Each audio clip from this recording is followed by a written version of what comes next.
Hi everyone, welcome to the Wired Homestead. Today it is an extremely windy day here in the Pacific Northwest. In my area of Western Washington, we are expected to get high winds later this afternoon into the overnight hours. They're saying we could get gusts of upwards of 65 to 70 miles per hour, which is crazy in this area. And it's often windy, but not that windy. So I've been working yesterday and today to kind of make some adjustments to make sure everybody stays safe. Here I quickly put together my second stall. I wasn't planning on doing that yet, but I didn't have anywhere to put the goats and the one sheep that's still here that isn't getting bred this year. So I put together this stall, which I happen to really like, especially that door. Like, I really like how the door turned out. Hey, Juno. Hey, Juno. Nice, Luna. There's the lone sheep. All of her buddies are out at my friend's house with a date with a ram, but she's too little to breed. So she had to stay here and become one of the goats, which I think she has mixed feelings about. Over here in the stall that had the sheep in it when they originally got here, currently I have chickens and turkeys. Although the turkeys would much rather roost on the side rails than be in the actual stall itself.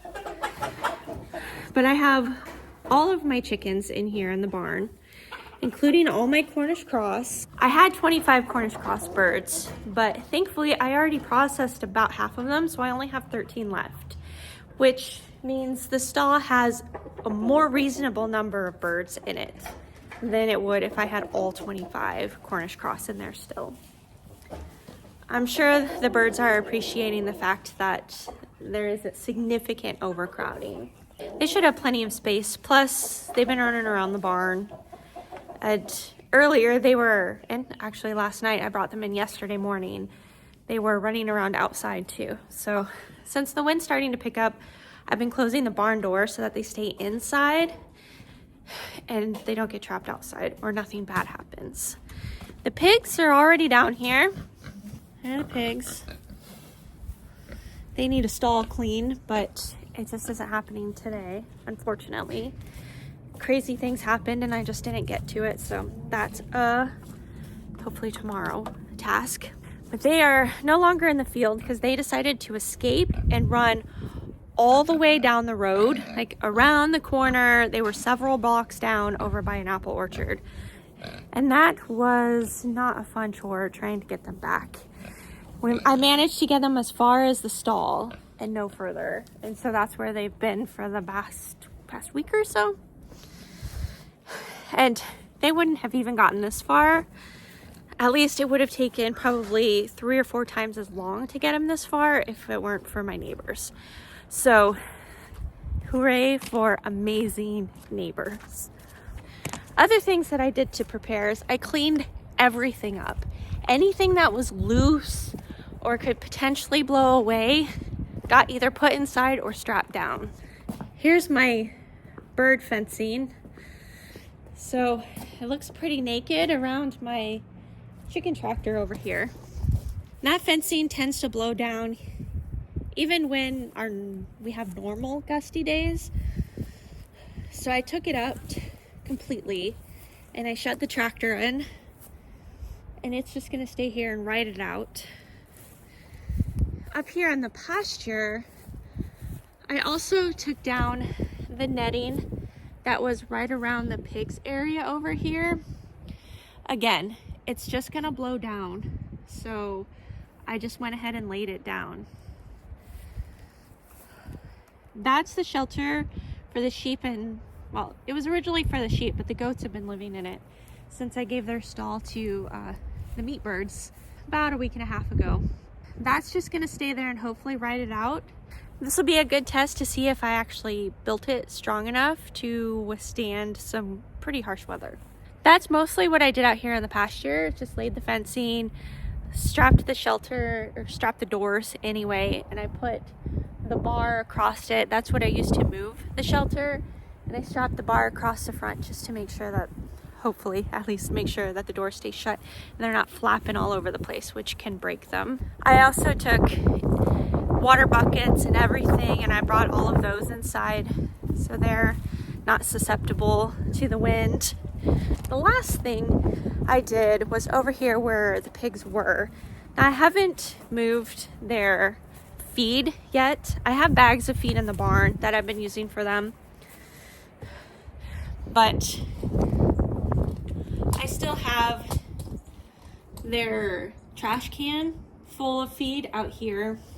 That'll go into the barn too, but I just haven't gotten that far yet. So I did move that.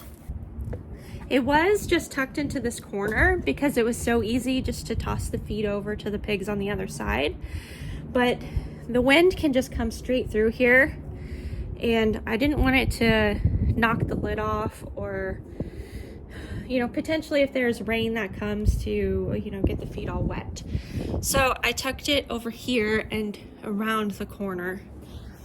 Hopefully that'll make it a little bit more secure and it won't go anywhere.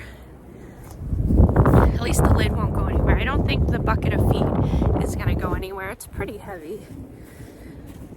It probably still has, around 100 pounds of feed in it. So those are the main things that I did. I still had some garden stuff that was out, some little pots that I had starts in and I hadn't picked up and brought in yet. I had some trays out, some seed starting trays.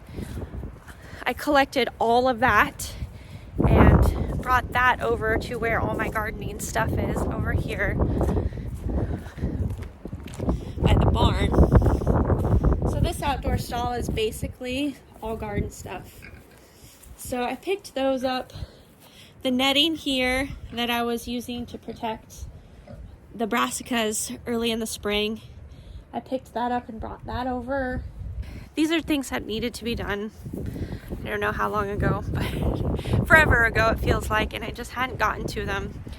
And now this gave me kind of the boost that I needed to really make sure that I just clean everything up.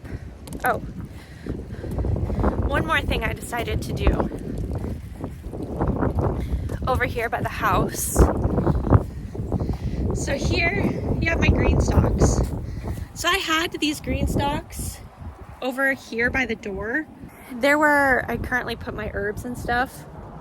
Herbs, lettuce, things like that I want easy access to.